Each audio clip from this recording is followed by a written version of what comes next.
Institut Seni Indonesia Surakarta. Saya mengampu mata kuliah Pancasila dengan bobot 2 SKS. Mata kuliah Pancasila merupakan mata kuliah teori yang menyajikan pengetahuan dan konsep kehidupan bernegara berlandaskan nilai luhur Pancasila dan juga peran serta warga negara dalam membangun negara sesuai dengan profesi yang ditekuni sebagai insan seni dan media. Kemampuan yang diharapkan setelah mengikuti perkuliahan ini yaitu mahasiswa mampu memahami pentingnya nilai-nilai Pancasila, mahasiswa mampu memahami konsep Pancasila sebagai dasar negara, Pancasila sebagai ideologi negara, Pancasila sebagai sistem filsafat, Pancasila sebagai sistem etika, dan juga Pancasila sebagai dasar nilai pengembangan ilmu pengetahuan. Untuk materi pembelajaran pada hari ini adalah Pancasila sebagai ideologi negara dengan materi yaitu yang pertama konsep Pancasila sebagai ideologi negara, kemudian yang kedua perbandingan ideologi negara dengan ideologi yang lainnya, dan juga yang ketiga adalah urgensi Pancasila sebagai ideologi negara. Adapun untuk metode pembelajaran yang digunakan selain ceramah yaitu diskusi, case method, dan juga berbasis proyek. Untuk kriteria penilaian pada kuliahan ini yang pertama adalah aktivitas partisipatif sebesar 10%, kemudian yang kedua adalah hasil proyek yang mana nanti luarannya adalah mahasiswa membuat video pendek maupun iklan layanan masyarakat yang diupload ke platform digital seperti YouTube dan juga Instagram sebesar 30%. Kemudian yang ketiga adalah tugas meliputi tugas mandiri dan juga kelompok 10%, kuis 10%, UTS 20%, dan juga UAS 20%. Baik, untuk melihat bagaimana proses pembelajaran di kelas, mari kita simak video berikut ini. Assalamualaikum warahmatullahi wabarakatuh. Waalaikumsalam warahmatullahi wabarakatuh. Selamat pagi teman-teman semuanya. Bagaimana kabarnya hari ini? Sehat? Alhamdulillah. Baik, teman-teman semua, sebelum memulai perkuliahan pada hari ini, marilah kita berdoa terlebih dahulu menurut agama dan keyakinan masing-masing. Berdoa disilakan. Berdoa selesai. Oke, baik. Hari ini kita akan melanjutkan perkuliahan Pancasila ya. Ini pembahasan kita adalah Pancasila sebagai ideologi negara. Minggu lalu teman-teman sudah membahas tentang Pancasila sebagai dasar negara ya. Oke, jadi untuk tujuan pembelajaran pada hari ini itu adalah teman-teman yang pertama bisa memahami apa itu konsep dari Pancasila sebagai ideologi negara. Kemudian yang kedua adalah teman-teman semua bisa memahami perbandingan ideologi Pancasila dengan ideologi yang lainnya. Dan yang ketiga adalah kalian semua bisa memahami urgensi dari Pancasila sebagai ideologi negara. Oke, ini semangat semua ya teman-teman ya? Masih semangat ya? Sekalian? Oke, kalau gitu kita memulai saja ya untuk materi kita hari ini, Pancasila sebagai ideologi negara. Sebelumnya Ibu mau tanya, kira-kira menurut teman-teman yang ada dalam yang ada dalam benak teman-teman ketika mendengarkan atau ideologi gitu ya, menurut teman-teman ideologi itu apa sih? Gagasan. Oke, ada yang punya pendapat lain? Ya, pengetahuan. Ada yang lain? Ajaran dasar tentang pengertian. Oke, betul semua ya. Jadi Pancasila sebagai ideologi negara ini berasal dari bahasa Inggris, idea artinya gagasan, pengertian, dan dari bahasa Yunani oida, mengetahui ya. Jadi secara sederhana arti ideologi adalah pengetahuan tentang gagasan, pengetahuan tentang ide-ide, science of ideas atau ajaran tentang pengertian dasar. Sampai di sini sudah tergambar ya. Oke, ada beberapa pengertian ideologi menurut beberapa ahli. Yang pertama adalah menurut Karl Marx, ideologi sebagai pandangan hidup yang dikembangkan berdasarkan kepentingan golongan atau kelas sosial tertentu dalam bidang politik, sosial, dan ekonomi. Itu pendapat yang pertama. Sedangkan pendapat yang kedua adalah ideologi seperangkat ide asasi tentang manusia dan seluruh realitas yang dijadikan pedoman dan cita-cita hidup. Mungkin yang perlu kita garis bawahi di situ ada apa? Kata apa? Pandangan hidup. Kemudian pedoman dan juga di sana ada kata cita-cita hidup. Jadi kalau dari berdasarkan pengertian ini mungkin ada yang bisa menyimpulkan ideologi itu kira-kira apa ya? Oh, ada pandangan hidup, ada pedoman, cita-cita hidup. Oh, namanya siapa Pak? Zahra, silakan. Jadi menurut saya ideologi itu sebuah sistem yang diyakini oleh warga negara-negaranya untuk jadi pandangan dalam kehidupan bermasyarakat dan negara. Oke, boleh tepuk tangan. Oke ya, jadi ideologi itu bisa dikatakan sebagai prinsip dasar atau tadi Zahra menyebutnya sebagai sistem keyakinan ya, belief of system yang diyakini oleh masyarakat. Prinsip dasar yang menjadi acuan kehidupan berbangsa dan bernegara, harus ada acuannya. Atau ideologi juga bisa diartikan sebagai cara berpikir seseorang atau suatu golongan. Jadi ideologi ini sangat fundamental sekali bagi sebuah bangsa atau sebuah negara. Ini sangat berperan, sangat penting, fundamental ya. Karena ideologi ini menjadi pedoman, menjadi acuan yang nantinya acuan ini nanti arahnya kemana? Untuk mencapai sebuah tujuan negara, gitu ya. Jadi di sini bisa kita simpulkan ideologi itu adalah kumpulan gagasan, ide, keyakinan yang menyeluruh dan sistematis yang menyangkut seluruh bidang kehidupan manusia. Jadi nanti seluruh bidang kehidupan manusia itu akan sangat ditentukan oleh bagaimana ideologi itu yang dipegang oleh suatu negara tersebut. Begitu ya? Oke, lanjut. Oke, di sini ada pentingnya ideologi bagi suatu negara. Ya, yang pertama, fungsi ideologi yang pertama adalah membentuk identitas atau ciri kelompok atau bangsa. Nah, teman-teman masih ingat materi sebelumnya ketika kita berbicara tentang identitas? Identitas itu apa? Fungsi dari identitas ada yang ingat? Untuk identitas diri. Iya, identitas itu sebagai penciri dan juga sebagai pembeda. Identitas nasional kita atau ciri khas sebuah bangsa, setiap bangsa atau setiap negara itu memiliki ciri khas yang berbeda-beda. Betul begitu? Ya, supaya ada ciri khas, ada pembeda supaya bisa membedakan antara satu bangsa yang satu dengan bangsa yang lain. Kalau gitu identitas bangsa Indonesia adalah apa? Iya, identitas nasional bangsa Indonesia adalah Pancasila. Ya, itu menjadi jati diri negara kita adalah Pancasila. Ya. Kemudian yang kedua, fungsinya adalah mempersatukan sesama kita dari berbagai pandangan hidup. Kita semua sudah tahu bahwa Indonesia itu sangat heterogen, betul? Negara yang sangat multikultur ya, berbagai pandangan hidup sama atau beda? Beda, karena ada banyak ras, ada banyak suku, tentu saja pandangan hidupnya juga berbeda-beda. Nah, dengan keberagaman yang ada, kira-kira itu rawan nggak terjadinya konflik? Rawan. Di satu sisi memang sisi positifnya adalah menjadi keunikan yang sangat luar biasa ya, yang mungkin tidak dimiliki oleh bangsa lain. Tapi di satu sisi dari keberagaman atau heterogenitas itu, dari berbagai macam perbedaan itu bisa memicu apa? Pertengkaran, konflik, apalagi ketegangan sosial gitu ya. Nah, oleh karena itu untuk mengatasi berbagai pertentangan, konflik, ketegangan sosial itu harus ada titik temu. Nah, titik temunya adalah apa? Iya, harus ada nilai yang dijadikan sebagai konsensus ya, kesepakatan bersama, yaitu nilai-nilai yang ada dalam Pancasila. Gitu ya. Itu untuk mengatasi berbagai pertentangan, konflik dan juga ketegangan.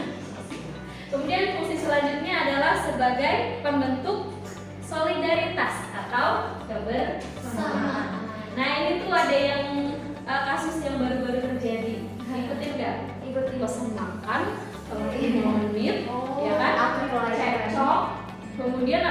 terjadi pertentangan fisik ya, penganiayaan ya. Iya. Nah itu gimana tuh menurut teman-teman tuh? Akhirnya mau makan aja sampai gitu ya, mau makan aja resiko ya. Iya, jadi ini udah masuk ke apa namanya, jadi tersangka penganiayaan. Ya kan bisa sebenarnya ya bersabar sedikit, tidak perlu pertentangan fisik. Kemudian setelah terjadinya pertentangan, apa? Digeruduk ya sama teman-temannya dari Bigfoot. Itu merupakan aksi dari solidaritas. Ketika ada satu teman kita yang teraniaya atau tersakiti, maka yang lain juga ikut merasakan. Itu adalah contoh dari aksi solidaritas, ya. Oke, lanjut. Oke, setiap sistem keyakinan itu tentu saja terbentuk melalui proses yang sangat panjang. Ideologi juga begitu ya. Jadi melalui proses yang sangat panjang. Nah, kemudian ideologi ini melibatkan berbagai sumber. Ada ideologi yang bersumber dari kebudayaan, kemudian ideologi yang bersumber dari agama, ajaran agama, dan kemudian yang ketiga ideologi yang bersumber dari pemikiran tokoh. Kita akan bahas satu-satu ya. Oke, ideologi yang bersumber dari kebudayaan ini artinya adalah nilai-nilai dasarnya dari ideologi tersebut itu diambil dari watak atau corak bangsa itu sendiri, ya, dari kebudayaan suatu bangsa tersebut, baik dari sistem religinya, adat istiadat, sistem nilai maupun norma sosial. Artinya ini tidak dipaksakan dari luar. Makanya bangsa Indonesia itu disebut sebagai kausa.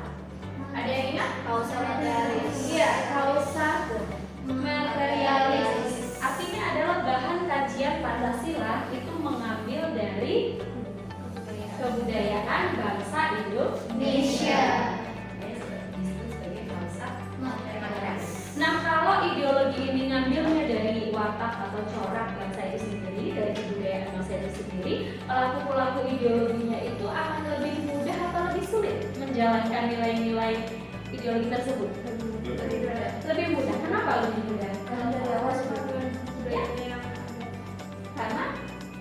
karena dari awal sudah beradaptasi. Oh, udah beradaptasi. Oke. Jadi sudah akrab ya, sudah tidak asing lagi, sudah turun-temurun diajarkan dari keluarga, terus masyarakatnya juga sudah seperti itu ya. Jadi sudah akrab dan tidak asing lagi ya. Jadi begitu juga dengan nilai-nilai Pancasila, itu kan bersumber dari kebudayaan bangsa Indonesia. Jadi seharusnya pelaku ideologi itu sudah tidak asing lagi, gitu ya. Kemudian yang kedua adalah ideologi yang bersumber dari agama.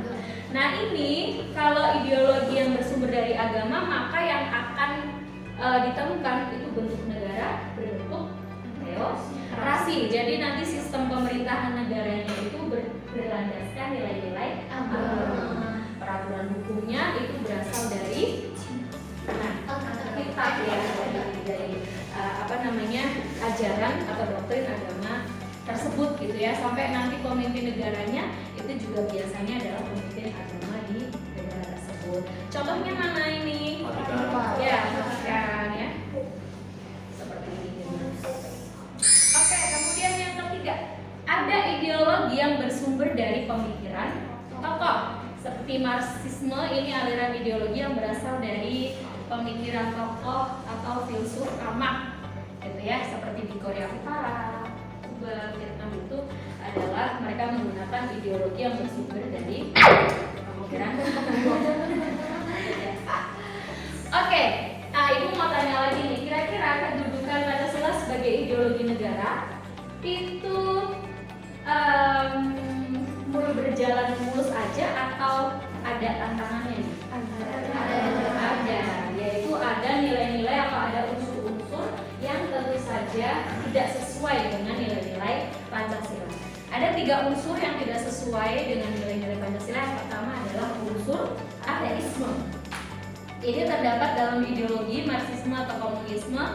Ini kenapa tidak sesuai? Karena sila pertama Pancasila. Oke, bertentangan dengan sila pertama.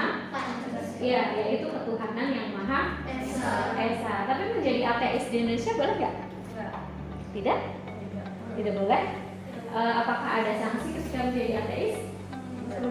Sebenarnya ngajak ya. Oke, jadi kalau secara personal individu belum ada hukum yang ini ya, tapi kalau ngajak ilmunya, bikin gerakan, ada movement itu baru negara harus bertindak. Kemudian yang kedua adalah unsur individualisme. Ini dalam paham liberalisme ini tidak sesuai dengan prinsip sila berapa nih? Sila keadilan sosial bagi seluruh rakyat Indonesia ya. Jadi itu tidak sesuai juga dengan nilai-nilai Pancasila karena di Indonesia sangat menekankan kebersamaan, gotong royong gitu ya. Ada sistem apa? Kemensak juga gitu ya, merupakan kebersamaan. Kemudian yang ketiga adalah kapitalisme.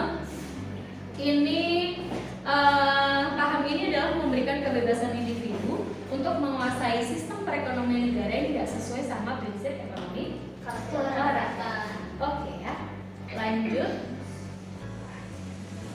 Oke, selanjutnya adalah perbandingan ideologi Pancasila dengan ideologi yang lainnya. Nah, dari teman-teman ideologi lain yang teman-teman ketahui apa? Liberalisme. Oke, ada paham ideologi liberalisme. Oke, jadi liberalisme ini intinya adalah persamaan hak. Di sini menjadi hal yang mutlak ya. Jadi kebebasan dan persamaan hak itu menjadi sesuatu yang mutlak sesuai dengan semboyan dari ideologi liberalisme. Yang pertama adalah liberté. Artinya kebebasan. Kemudian yang kedua adalah egalit. Egalit artinya persamaan. Kemudian fraternité. Ya, fraternit itu artinya adalah persaudaraan. Ya. Ada apa lagi? Komunis ya, komunisme ya. Kita akan lihat. Jadi kalau liberalisme, paham ini tuh menekankan kebebasan, ya, kebebasan. Kepentingan dan hak warga negara itu lebih penting daripada kepentingan negara. Sebenarnya paham ini itu menekankan bagaimana kebebasan individu dan persamaan hak itu menjadi sesuatu yang mutlak. Setiap individu itu diberikan kesempatan yang sama, baik di pemerintahan, di apalagi politik, ekonomi itu sama. Ini ada positifnya, tapi kemudian paham ini itu menekankan pada kebebasan individu tanpa batas. Nah, kalau kebebasan yang tidak ada pembatasan terhadap kebebasan individu baik dalam bidang politik, ekonomi, dan sosial, kalau tidak ada batasnya, kira-kira cocok nggak di Indonesia? Tidak ada pembatasan terhadap kebebasan individu. Kalau misalkan diterapkan, apa yang terjadi? Bentrok seenaknya Bu. Enaknya, apalagi Kayak satu suku merasa lebih baik dari suku lain, jadi kayak menindas dengan alasan kebebasan. Oke, jawabnya itu semua. Yang paling terasa adalah terjadinya kesenjangan sosial. Kemudian pihak-pihak yang lebih berdaya, gitu ya, yang lebih punya kekuasaan, kemudian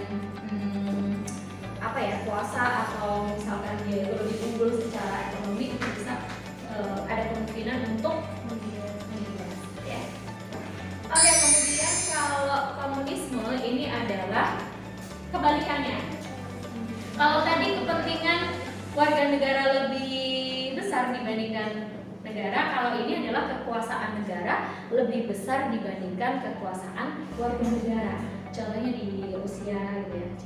Apa yang terjadi kalau kekuasaan negara itu lebih besar dibandingkan kekuasaan negara? Warga negara jadi gak bebas. Gak bebas. Terus di negara bisa lebih maju. Begitu. Ya, jadi kita jadi tidak punya kesempatan ya untuk lebih berkembang dan mengembangkan diri sebagai warga negara. Oleh karena itu ada konsep ini ya, ideologi Pancasila itu lebih menekankan keseimbangan. Pokoknya antara hak dan kewajiban individu serta kepentingan negara itu harus berimbang gitu ya. Jadi mengakui hak asasi manusia tetapi juga menekankan pentingnya tanggung jawab sosial dan menjaga keutuhan bangsa. Jadi intinya kalau Pancasila itu apa namanya ya? Keseimbangan ya antara hak dan kewajiban. Oke, baik, sampai di sini mungkin ada pertanyaan? Ada yang mau nanya? Oke, namanya siapa, Pak? Rita, Bu. Oke, Rita. Jadi mau tanya nih, urgensi Pancasila sebagai ideologi negara itu apa sih, Bu? Sebagai kita kan warga negara yang mungkin ada beberapa orang itu yang belum paham tentang ideologi negara tersebut. Oke, bagus sekali pertanyaannya, Rita. Jadi urgensi dari Pancasila sebagai ideologi negara itu apa sih gitu ya? Ya, jadi intinya sih kalau pentingnya atau urgensinya itu adalah sebagai penuntun, sebagai pedoman.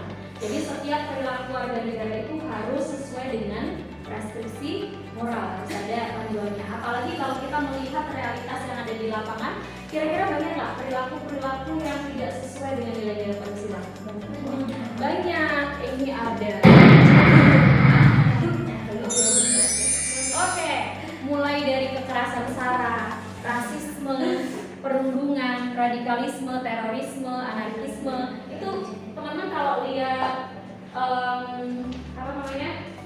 TV, televisi atau YouTube di media sosial, kira-kira banyak nggak perilaku banyak. Oleh karena itu kita harus punya pedoman atau panduan gitu ya. Jadi Pancasila itu memandu kita supaya perilaku warga negara itu harus sesuai dengan nilai-nilai apa? Harus ada landasan moralnya gitu ya. Kemudian sebenarnya lebih dari itu ya, urgensi Pancasila sebagai ideologi negara itu ternyata nggak cuma sebagai status formal gitu, tetapi memang yang lebih penting lagi, yang lebih urgent lagi adalah nilai-nilai Pancasila dapat diaktualisasikan atau diimplementasikan dalam kehidupan sehari-hari gitu ya. Gimana caranya nih biar nilai-nilai Pancasila itu bisa kita aktualisasikan? Caranya dengan bagaimana? Dengan Toleransi keyakinan. Oke, jadi dengan untuk bisa ke situ berarti dimulai dari internalisasi nilai-nilai Pancasila dalam kehidupan pribadi, kemudian dalam kebijakan publik, perumusan kebijakan, dan sehingga nilai-nilai Pancasila itu bisa menjadi pedoman dan juga bisa menjadi satu bangsa, ya. Oke, materi untuk hari ini sudah selesai. Kemudian Ibu akan membagi teman-teman menjadi beberapa kelompok, ya. Saya akan membagi kalian menjadi 3 kelompok. Kelompok pertama itu akan mendiskusikan tentang ideologi yang bersumber dari kebudayaan. Kelompok yang pertama sebelah mana? Oke, ya. Oke. Nanti kelompok yang pertama itu sini membahas tentang ideologi bersumber dari kebudayaan. Kemudian kelompok yang kedua membahas ideologi yang bersumber dari agama. Kemudian yang ketiga adalah ideologi yang bersumber dari pemikiran tokoh. Kelompok 3 ya. Nanti silakan kalian berdiskusi beberapa menit dan presentasikan di depan kelas program, gitu ya. Oke, silakan teman-teman bisa berdiskusi.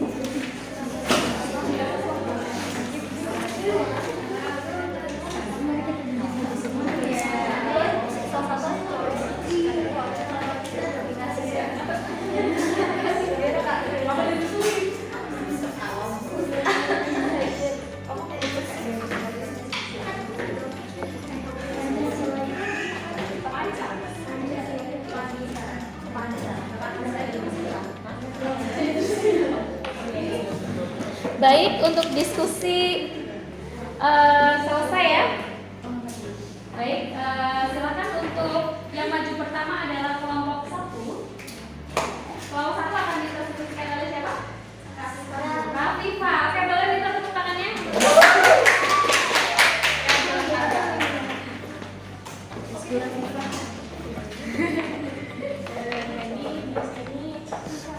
Saya dari kelompok aku akan mempresentasikan ideologi yang bersumber dari kebudayaan. Ideologi yang bersumber dari kebudayaan adalah ideologi yang nilai-nilai dasarnya diambil dari kekayaan budaya suatu masyarakat, kayak sistem religi, adat istiadat, sistem nilai dan norma sosial. Itu alhamdulillah ideologi itu tidak dipaksakan dari luar, tapi tumbuh dan berkembang dari pemahaman nilai dan norma yang ada dalam kebudayaan itu sendiri. Jadi masyarakat sudah akrab sama ideologi tersebut. Oke, sudah cukup? Sudah cukup. Terima kasih. Tepuk tangan. Silakan duduk kembali. Kemudian kelompok 2 mempresentasikan ideologi yang bersumber dari agama. Silakan perwakilan dari kelompok 2.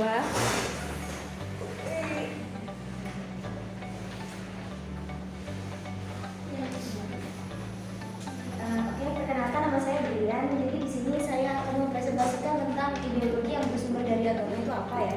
Jadi ideologi yang bersumber dari agama itu suatu sistem yang keyakinan sama nilai-nilainya itu, nilai-nilai yang mendasari sebuah ideologi itu diambil dari ajaran agama tertentu. Jadi ideologi itu ngasih panduan tentang bagaimana seharusnya kehidupan sosial, politik, dan individu itu dijalankan atas dasar agama. Jadi semua peraturan, semua nilai-nilainya itu didasari dari agama, sebuah agama tertentu, kayak di Vatikan gitu contohnya, dasar agamanya Katolik gitu. Oke, baik, terima kasih kelompok 2. Dan kelompok yang terakhir, kelompok 3 mempresentasikan ideologi yang bersumber dari pemikiran tokoh. Silakan Mas.